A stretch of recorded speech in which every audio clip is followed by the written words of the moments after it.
Well, I'm feeling at least halfway decent. We had a couple people that couldn't be here with us who really wanted to, but just couldn't make it for travel reasons and whatnot. So I'm going to read one.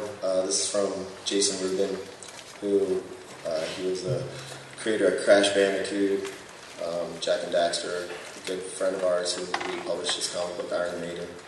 And he really wanted to be here, but he sent this in. This was his. That was us catching sushi from 15 feet. It was like across the road. We were the only ones in this restaurant that night. This was in New Zealand. And this chef was throwing us sushi from about 10, 15 feet. And me and Mike were having a competition to see if we could catch it farther and farther. And Mike was back against the wall, and the guy was across the room. And Mike beat me. But it was good. It was good. From Jason, in the midst of recovery from chemotherapy, he flew across the country, put on a hat, and sat for hours in a hard chair at a small con, meeting and greeting a seemingly endless line of fans, all with a smile. That is probably the most striking memory I have of the short time I was lucky enough to spend with Michael Turner. More than his incredible talent, it was Mike's humanity that will stick with me forever. I remember thinking shortly after the first con that we spent sitting next to each other, signing books, talking about stories, while he was drawing every day, just drawing everyday people the way he saw them. Humanity has sustained a great loss in his passing, and I will really miss him. I will miss him greatly, Jason Rubin. So that was from Jay. Since everybody's telling drinking stories, I'll tell a drinking story that's kind of dual to this company. The first night I found out about Fathom, where Mike sort of shanghaied me.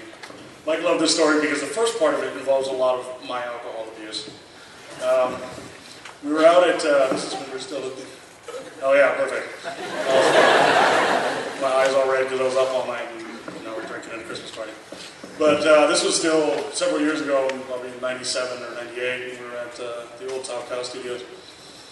We were on a promenade to lots of restaurants. We decided, we're going to ditch work and go out drinking. So there's a bar called Yankee Doodles that had these 32-ounce beers. And just because I'm a putz, I downed it. Sam Adams just drained a 32-ounce beer, put it back down on the table. Mike looked at me and he went, "There's no way. You poured that out on the side somewhere. You didn't just do that." And I was like, "Yeah, I did." It's like, "I'll buy you another one if you do it again." And I'm like, "Again?" And you're like, "Oh, good." So I'm like, "All right." So they brought out another one, drank it again. This time the waitress was amazed. She's like, "That's a 32-ounce beer."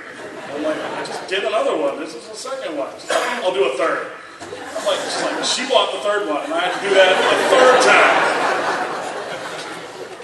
So after that, I was like, "Okay, I'm done." Mike's like, "You got to do one more." I'm like, "Oh!" So I do the fourth one, and he's sitting there, and he's like, the fourth one was really hard, by the way, just because it's a lot of liquid. Like, "I can't believe you're not drunk." And I'm like, "I just drank 4 32-ounce beers in 20 minutes. Of course I'm not drunk yet. It's going to hit me in a little while." And it did. It's the only time in my life I've actually felt myself getting drunk. We're playing foosball, and there's this like numbness that went up from my arm, and I'm just watching the ball go, "Whoa!" Cool.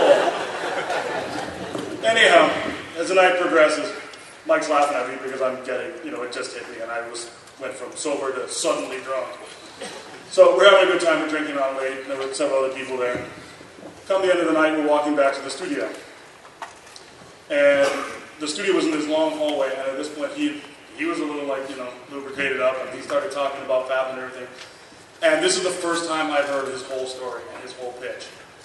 Now, I had just drunk 4 32-ounce beers about 2 hours ago. And Mike is on his super excited spiel, which some of you guys have been, I don't think he stopped to breathe the entire time. Well, I'm leaning up against the wall going, "Yeah, man, that's a really interesting concept." Oh. And he kept me there for about 45 minutes. He didn't stop. He was so excited. And I didn't want to leave either. It was so awesome. I wanted to leave, but I didn't want to leave. And that was Mike. Every moment was fun. Even when we were fighting tooth and nail over changes or other things like that, that was how I found out about fathom. So I don't know how you guys got to fathom first, but it's a lot better if you had like 4 32 ounce beer.